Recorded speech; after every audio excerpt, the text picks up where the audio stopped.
Marseille Stepanov et aujourd'hui je voudrais vous parler de mon projet. C'est un projet qui se trouve en France, c'est un projet pour un ami. Ça fait déjà beaucoup de choses qu'on a fait pour lui. Et là, cette fois-ci, c'est un lac qui est, voilà, je vous invite à découvrir ça. Donc c'est une fantaisie. Cette fois-ci, j'ai dû faire pratiquement tout le travail tout seul, c'est-à-dire travail de création, de sculpture, de patine, etc. Ça fait du bien quand tu sais que voilà, c'est toi le responsable de ton travail et tu ne peux pas rapprocher quoi que ce soit à qui que ce soit. Donc voilà, je vous invite à découvrir mon travail fait avec mes propres mains. Ça donne beaucoup de force d'avoir fait quelque chose tout seul, surtout quand c'est des volumes assez importants. Parce que je dois dire que chaque petit coin que vous voyez a été sculpté par ma spatule, par mes doigts.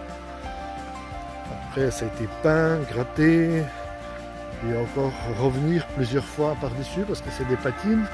Donc les patines, je travaille en plusieurs fois. J'essaie de répéter la nature.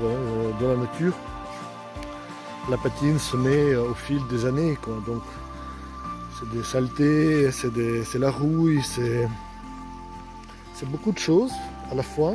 Donc c'est très difficile de retrouver tout ça en une fois. Donc la même chose, les patines, je travaille en plusieurs fois. Je laisse les choses sécher et puis je reviens. Je gratte, il y a toute la recherche. Puis voilà, j'ai voulu faire des pierres un peu comme ça. C'est les pierres qui j'étais inspiré de faire les pierres comme ça après mon voyage en Provence. En Provence, surtout quand vous arrivez vers la région de Fréjus, vous en avez énormément des patines comme ça. C'est très rouillé. C'est très rouillé, mélangé avec une saleté, un peu bleunie. C'est difficile. Il y a bien énormément de couleurs que j'aime beaucoup, qui m'ont inspiré. Je dois dire que voilà, l'eau, elle va remonter. On l'a descendue exprès. Donc l'eau, elle serait plus haut exprès. Comme toujours, je partage mes propres pensées. Donc, dans ce travail, ce qui n'est pas facile, c'est d'être riche en fantaisie, riche comme la nature, parce que la nature est très riche.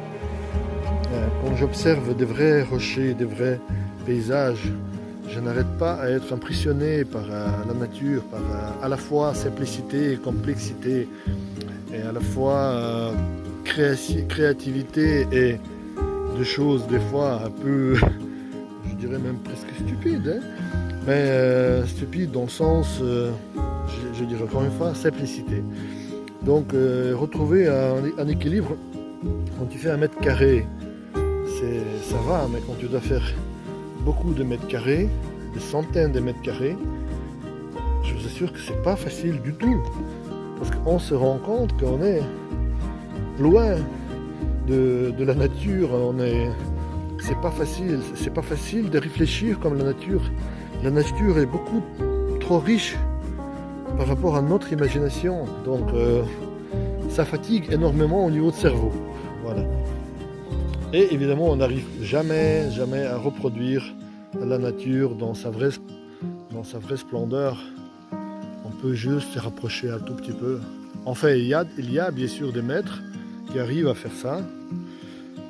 J'en connais quelques-uns que j'aime beaucoup leur travail. Voilà, mais donc je fais le maximum moi aussi, dans la mesure du possible. Mais voilà, c'est un travail passionnant. C'est vrai que c'est un travail qui vous remplit et puis c'est un travail qui fait du bien. Quand tout sera fini, quand on aura mis partout les arbres, je pense que ça peut être assez sympa. Maintenant, je dois dire quelques mots au niveau de la technique pour que ça se passe comme ça et que ça reste comme ça. J'utilise ma technique à moi. Elle a été créée au fil des années.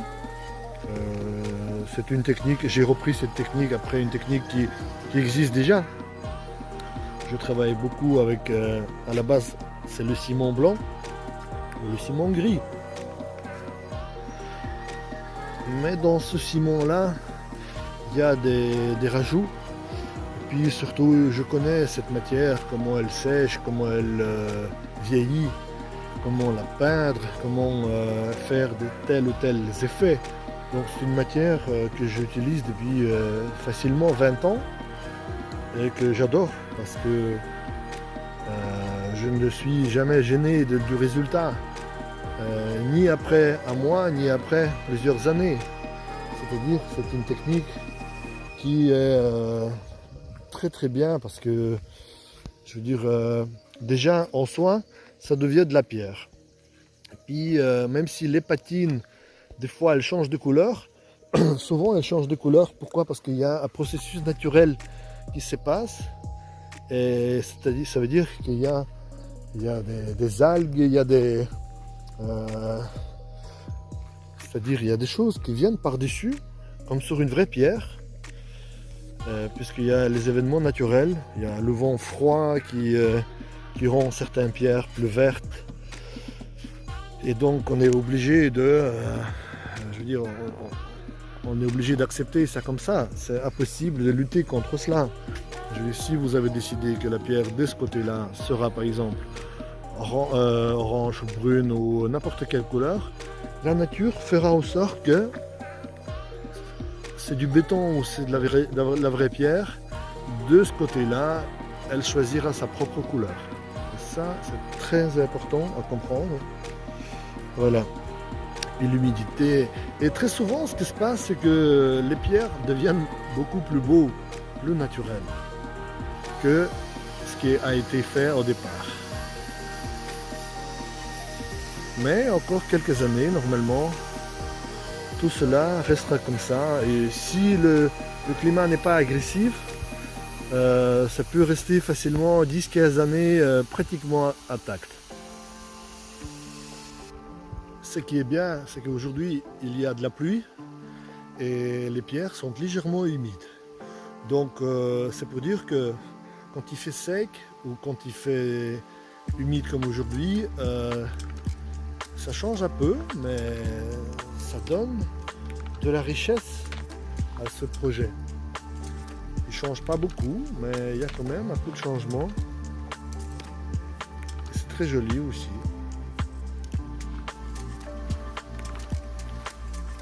Là, je vais faire vite le tour. De toute façon, ce serait très bien de voir tout cela une fois terminé. Donc, ce serait avec de belles végétations, etc. Ce serait vraiment intéressant. Mais chaque étape est intéressante en soi. Il a sa propre charme. Quand c'est à moitié fini, quand c'est presque fini, et puis quand c'est totalement fini.